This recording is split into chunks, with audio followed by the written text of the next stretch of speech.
really awkward, uncomfortable conversation. But it's a 5 out of 10 now. Okay, it's going to be a 10 out of 10 at some point. The next 40 years or 50 years living the way I'm living, on the trajectory it's on, getting worse and worse, is a 100 out of 10. So I have to have it now. As bad as this conversation is, I think I can make it worse. I think this life that we're building is going to be worse than that. I don't want to get to that point. Roll the challenge flag. Killed King Kong when he's a baby. You've built the business, you're crushing it in your career, you've scaled your impact, but are you winning at home? Welcome to the 200% Marriage Podcast. We're Meredith and Craig, and we're here to help you kill that domestic drag and turn your partner into your most elite teammate. From Russian taxi mishaps to hailstorms on the summit, we're sharing the raw and real stories and tactical drills you need to move out of roommateville and into your 200% life. So grab your gear. It's time to build an unstoppable team. Let's dive in. Welcome back to another episode of the 200% Marriage Podcast with Meredith and Craig. We've been reading the 200% Marriage, Your Winning Playbook to Be an Unstoppable Team. The book that we wrote. Book that we wrote, released earlier this year.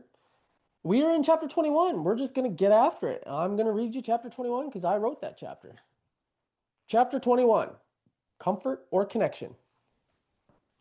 The truth will set you free, but first it will piss you off. Gloria Steinem.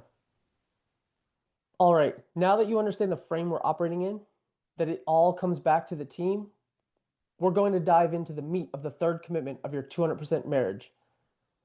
It's the commitment most closely related to the one commitment most people believe is all that's required when you get married.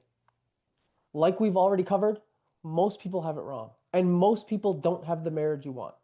They don't even have the marriage they want. So we're going to set the record straight. I say this third commitment is the most closely related to the one most people think about because it's not exactly the same. Most people believe the one commitment needed in marriage is the vow to stay together for life, through sickness and in health, good times and bad. But imagine living out that commitment without knowing how to actually create the marriage of your dreams. Imagine living that commitment out of obligation, staying together no matter what, but you're unhappy and unfulfilled. I don't have to imagine it. As you know, I lived it. So you stay together, but do none of the work to create a thriving relationship. You're just getting by. You're surviving. Staying together for the sake of staying together is a recipe for disaster and unhappiness. And life is too short for unhappiness. There is so much more to life than just getting by. You're meant for more than that. You deserve more than that. So the third commitment goes further than that. The third commitment is the commitment to your team and your teammate. The commitment to your spouse and your marriage. It doesn't just mean that you're in it for the long haul, no matter what. It means you're in it for the long haul and you're going to put in the work. You're committing to what's best for your marriage. That means committing to grow in your marriage, committing to understand your teammates' needs and meeting them whenever possible, committing to understand their triggers and traumas and supporting them through them, committing to addressing your own triggers and traumas and taking responsibility for working through them, committing to communication, understanding, bridging your different styles and expressing yourself effectively, committing to having difficult conversations and growing through conflict, committing to connecting, being intentional every day, and watering your relationship garden. I just made that up this second. It works, so we're going with it. It's committing to intimacy, outside the bedroom, where it starts, and inside the bedroom. Bow, chicka, wow, wow. Committing to showing up every day and doing the little things in your relationship, because the little things are actually the big things. We say this over and over again. Get good at the little things because it's the little things that transform your relationship.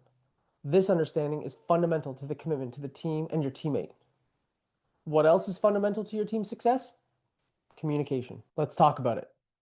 How many times have you felt like you were talking to your teammate, telling them about your day, dropping gold nuggets, relaying important information like pickup times, dinner plans, your feelings, nuclear launch codes, only to realize they heard absolutely none of it? Frustrating, right? Happens all the time. Ask Mare. Happens in every relationship. You are not alone. Here's relationship communication rule number 1. Timing matters. If you start a conversation when you're ready, but your teammate just woke up, just got off work, or is in the middle of something big, they won't be ready to receive your wisdom. So be explicit. In other words, state it clearly. I don't mean be sexually explicit. Well, do you? You're grown-ups. It may get their attention, but what I'm saying is be clear about it. Let them know you have something important to share and ask them when a good time would be. Agree on the time, then talk at that time. Now, here's the bigger challenge.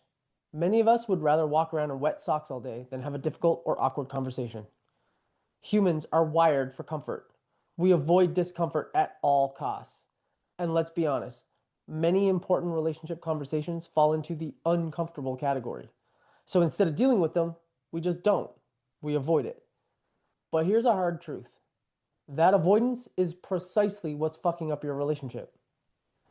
Listen, if I love you, I have to be willing to have this difficult conversation about avoidance with you, even if neither of us wants it. That willingness to lean into the discomfort is an act of love. It's me showing I care enough about you and your team to get a little uncomfortable for your growth. And that's how you need to think about it in your relationship too. Your willingness to have the uncomfortable conversation is an act of love and a way to show your full commitment to your team and to your teammate. Just as I face discomfort to tell you that your constant need for comfort and your unwillingness to have hard conversation are what's holding your marriage back. I know because I've lived it in my first marriage.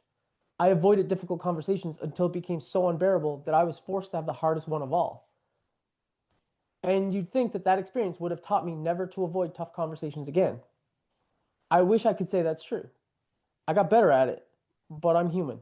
I still get it wrong sometimes. Mary and I left our corporate jobs at the same time. I'm not gonna lie, scariest decision ever. Corporate life was all we ever knew, and we were really good at it, and our identity was tied to it. But we weren't happy. Cue the most insane year I've ever experienced, 2020. There was a global pandemic. You may have heard about it. I believe it made the news. There was a lot of uncertainty as companies tried to understand this new future and navigate through the chaos. Our company did some restructuring and closed some offices, including ours. At first, they had my job staying in a tiny field office and Mayor's job relocating across the country. Obviously, they do not know us very well. We are a package deal, forever and always. We told them as much. They came back to us with an option. We both relocate across the country, or we leave.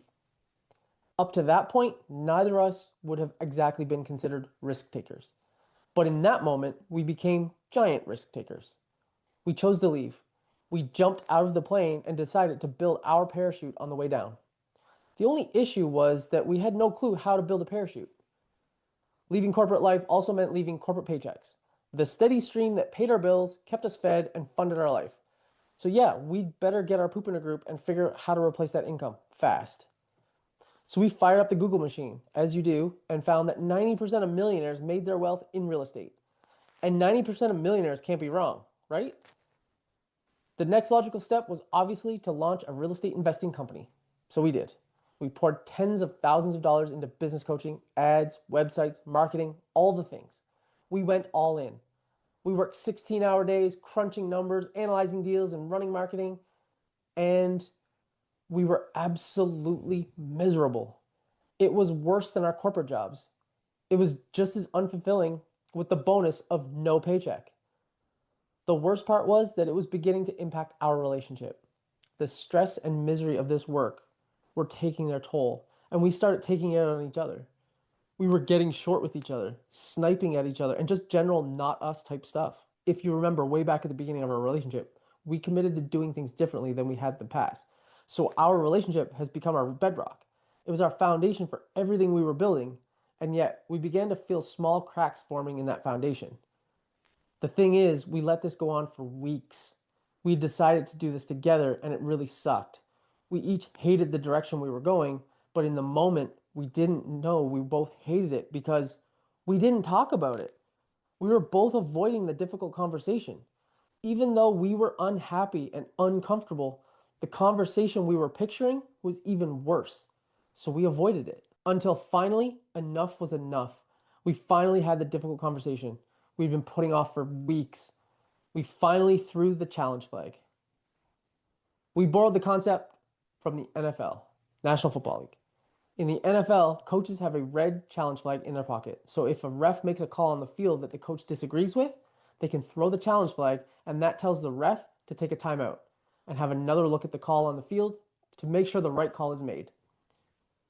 Mayor and I have adopted this philosophy. When one of us thinks a call we made wasn't right, we can throw the challenge flag at any time. To be clear, we are challenging a decision, an action, a situation we put ourselves in. We're never challenging each other. In that conversation, the call we were challenging was the decision to start a real estate investing company. I was miserable. I suspected Mayor was too. It was time to throw the challenge flag, so I did. We had a heart to heart. It wasn't easy. We apologized, we cried, we talked. Most importantly, we got back on the same page and set a new game plan, one we both felt good about. Through that conversation, we discovered something. We had no idea what we wanted for our lives. We didn't know who we were or who we wanted to be. We didn't know what our gift was to give the world. We hadn't yet done the work to understand what we were trying to create. We jumped into real estate based on scarcity and fear, on the need to replace our corporate income, but our hearts weren't in it. That difficult conversation helped us correct the call we had made on the field. It pulled us off of the wrong path and set us off on the right one, the one we were meant for, the one leading back to ourselves and our real calling. Looking back, it blows my mind how long we avoided it, knowing how transformational it turned out to be. That's the power of uncomfortable conversations. They can change your entire life.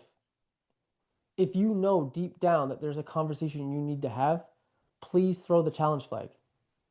We hear it a lot. But when do we have the conversation? We're so busy. The only times we're together, we're exhausted. We'll probably kill each other if we have it then. Fair point. Definitely don't start the convo if you're worried you might need to hide a body mid-discussion. Less than ideal. But the simple fact is, the conversation still needs to happen. You have to prioritize it, and you need to have it at a time when you both can play full out and actually receive what's being shared. Something that has really helped us and our clients is a weekly team meeting. Dedicate 1 hour weekly to review the big rocks in every area of life. Look at the week ahead together, schedules, projects, priorities, and get aligned on what's coming up. Then look back to unpack what worked, what didn't, and what and how to adjust moving forward. That weekly meeting becomes a safe, structured space to handle 95% of the big stuff, so you're not blindsiding each other mid-chaos. It's a way to engineer some of the friction out before you experience it.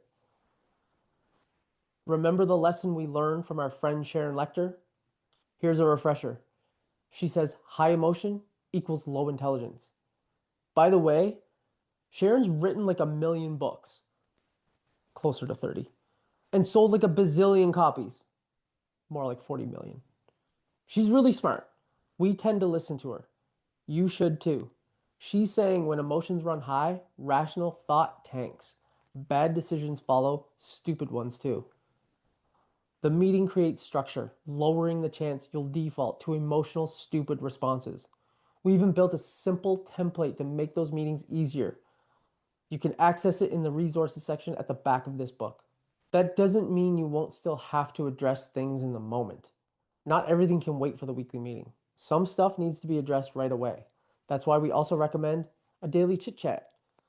Nothing crazy, just 10 minutes over coffee to align on the day or a quick evening chat. What was the best part of your day? What's tomorrow look like? Anything one-off that needs attention? How can I support you? It's an opportunity to get curious and support each other. Having structure in place for 95% of life will dramatically take pressure off finding the right time to have uncomfortable conversation. For the other 5%, send us an email and we'll be happy to work through it with you. Seriously, we love this shit and we're really good at it. www.the200percentmarriage.com/contact us. Boom. That's chapter 21. That's chapter 21. There's a few things in that chapter that I really like. Actually, I mean, All of it, yeah. the whole thing. Give it to me.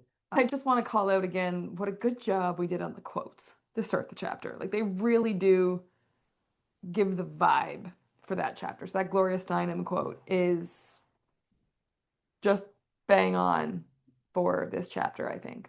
The truth will set you free, but first it will piss you off. Yeah. Because as we get into these conversations, will set you free. You don't always want to hear them. You don't always want to have them.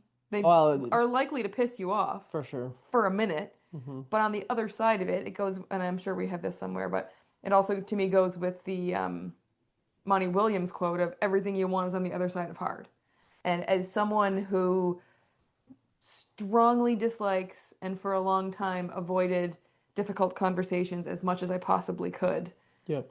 it does not make life any easier to avoid those conversations. What you want is on the other side of that. It doesn't, but it's human nature to avoid it anyway. Even though you know, like, because we know deep down that eating right and healthy now, or working out even, working out today is going to benefit us in our life long term. But I don't want to go out and lift heavy shit right now. I don't want to go for a run. I don't want to do those things because it's uncomfortable now. So I'm going to put that off. But then look 20 years down the road, 30 years down the road, 40 years down the road, you're in worse shape. Things are harder. Your life is harder. You're not as healthy. Now life has become just infinitely harder all around. And we know that, but that's there. And right now is now. And I'm more interested in now. We're wired for right now. Yeah, we're wired for comfort. And we're wired for thinking short term. Immediate. Yeah, immediate gratification for sure. I love it because most people would say off the cuff that, oh, I would die for my husband or my wife. I would die for my kids. Great. You would die for your kids. Would you have an uncomfortable conversation to role model that for them? Would you work on forgiveness to role model that for them? Would you unpack your own baggage so you stop role modeling that shitty behavior for them? Would you take accountability for hard things? Would you stop scorekeeping in your marriage for your kids? You die for them, but will you have a hard conversation so that you can have a better relationship to role model for them so that they go out and they find a happy relationship and learn these skills growing up instead of having to learn them the hard way like we all are doing? I'm sure you would die for your kids. To me, that's the easy part. Would you actually do the work for your kids? Would you do the work for your spouse? Don't just die for them. You're no good to them then. And most people don't think of it that way. They don't they don't consider that. Life is the ultimate sacrifice. But for most people, death isn't even your number one fear. Yeah.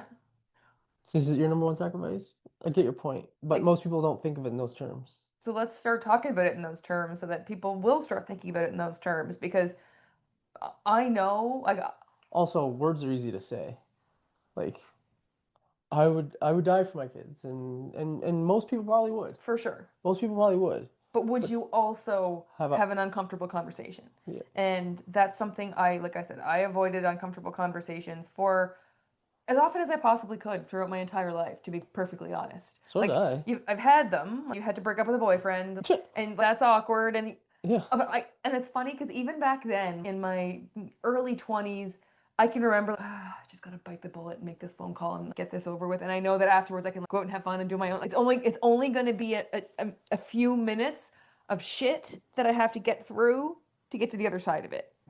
So even then, I knew that it's going to be so much better when this is over. But oh God, I don't want to do it. So I have done it, but for as long as I possibly can remember, I avoided it as much as possible. Yeah. I do feel like in the last year or two, I've had a lot of difficult conversations. More in the last couple years than I can remember, maybe in my whole life put together. And I don't know that they ever get easier. I think I'm just more equipped to understand how important it is and that it is only going to last. It is a finite period of time. This ick feeling of these uncomfortable, hard conversations doesn't last forever. You just got to push through that hard part and then you'll get to the other side and it will be fine. I think I'm less, I never look forward to them. They don't get easier, but I get more disciplined or I get more willing to bite the bullet and get through it because I know that when I get to the other side, it's going to be better. So as someone who has avoided them a lot, even I can say that they're worthwhile. They're worth having. Yeah, I'm with you. I had previous relationship, obviously we talk about it in the book, previous marriage that, it wasn't going well. Everyone knows. Everyone involved in this knows that this isn't what we signed up for. It's not what we want. But not having the conversation for literally years is like, what are we doing? And the longer you put it off, The worse it gets.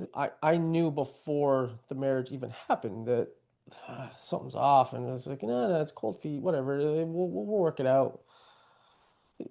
No, you won't, because you won't have the conversation about it. Like, sure, maybe you could if you had the conversation at some point, but then you let it fester and do it like grow and become this thing, and then now it's like, okay, now how do you even deal with this?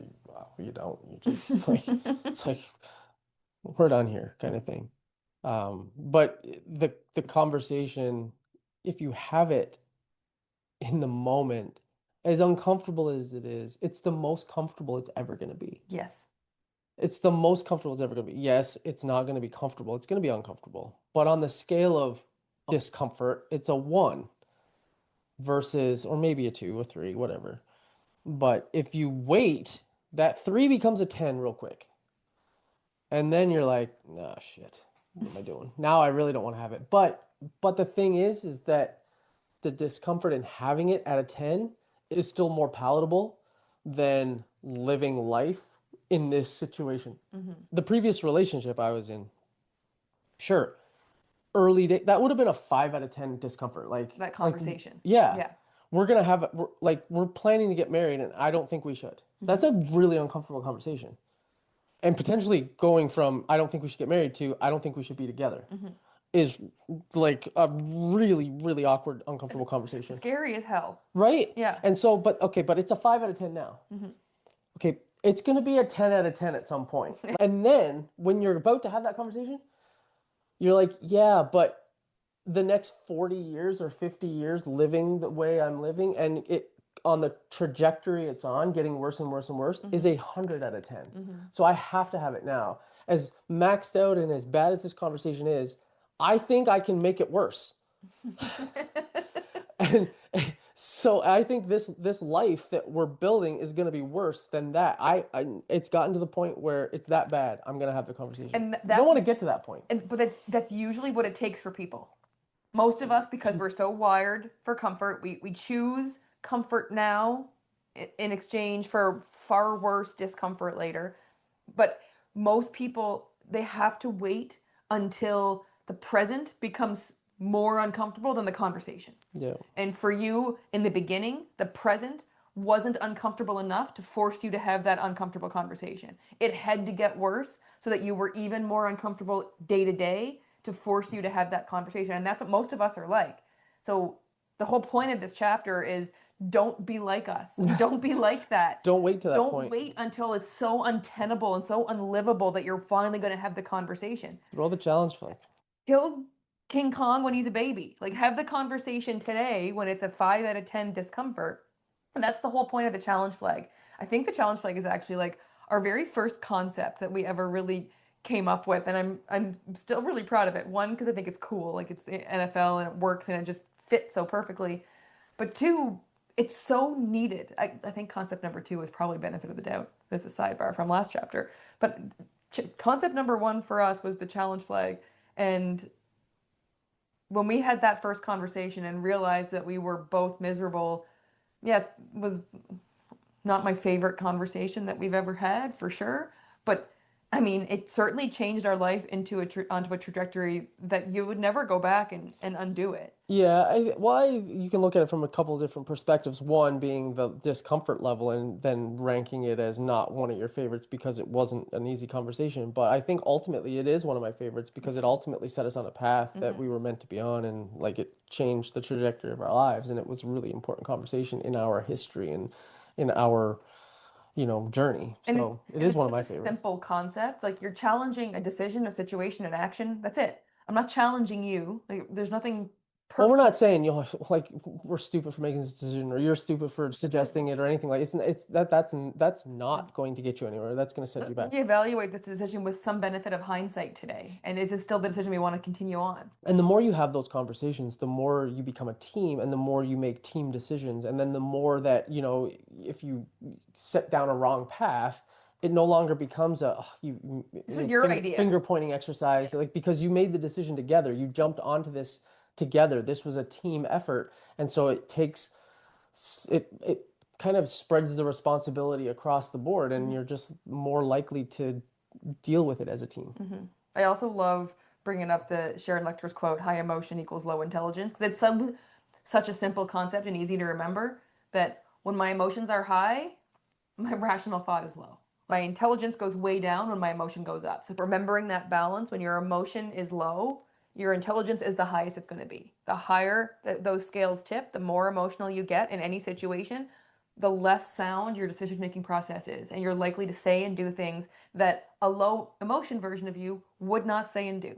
And I think we all inherently know that like when I'm at peak emotion, I'm probably not making the best decisions. I don't know that I knew that, to be honest. I think all inherently, I think we know that when I'm angry and when I'm whatever, I'm not going to make the best decision when I'm frustrated or when I'm angry or when I'm in that high state. It's when you can come back to earth, reset, breathe, think about it clearly that you can make a more logical, rational decision. So I just think it's helpful to keep in mind. High emotion, low intelligence. Totally. Like that, those things equal each other. Those things connect every time. So if you feel yourself getting a little elevated, high emotion, low intelligence, and at least abstain from the words and the actions in those moments. Yeah. And then lastly, the weekly meeting. I love the concept of engineering out as much friction as possible. Putting in a process that engineers out friction. If we can remove as much friction from life, I mean, it's what we're wired for, right? We're wired to be as comfortable as possible. When we encounter friction, that's discomfort. So if we can engineer out as much of that and engineer as comfortable a life as we possibly can, why wouldn't we? And smooth out as many bumps as we can through an hour a week. Yeah. And like we actually did a whole podcast on the weekly meeting, so I won't get into it in great detail here. We'll link to it in the show notes. It feels bumpy at first. The first few weekly meetings will feel bumpy because it's weird and new. But after that, it just becomes kind of smooth. You find your rhythm. Yeah. Anything else for chapter 21? I don't think so.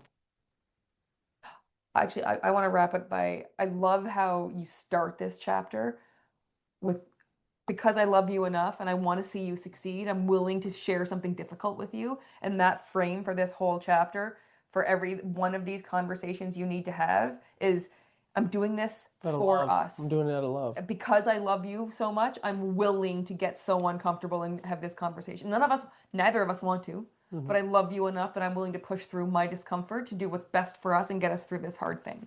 Yeah. So keeping that in mind, I think, is critical. Yeah, all of this is in service to a relationship. All of this is in service. It's an act of love, even as uncomfortable as it is. And some of the words that maybe the conversation you're having, you're worried that the other person's not going to receive it well. It might feel like, from their perspective, like an attack on them or something, like how they choose to see it. And you might see that that's something on the horizon that could happen. And it's, having that reframe of, but I'm going to say it in a loving, kind way. And I know that my heart's in the right place and I'm going to find the right words because of where my heart's coming from. And if you can kind of sit with that and come from that place, then usually it works out and gives you a little more comfort in that you can attack this the right way. You can have this conversation the right way, position it the right way, in a way that the other person's going to receive it. And you can even just say it in those words, is like, I don't want to have this conversation. You don't want to have this conversation. It sucks. It's awkward. It's weird. But I love you enough that I want to have it. Yeah. And that's how much I love you, is that I'm willing to go to this uncomfortable place to have it with you. Because I see something, we can get better from this. Yeah. Chapter 21. See you next week. Bye. Look, knowing the strategy is one thing. Executing it in the trenches of daily life is another. If you're ready to stop listening and start doing, we have a challenge for you. It's the 33-Day Unstoppable Team Challenge. 33 days of micro drills delivered right to your inbox for just $33. It's designed to snap you out of roommateville and get you back into alignment. Go to the200percentmarriage.com/challenge and take the first step toward your 200% life. Your team is worth the investment.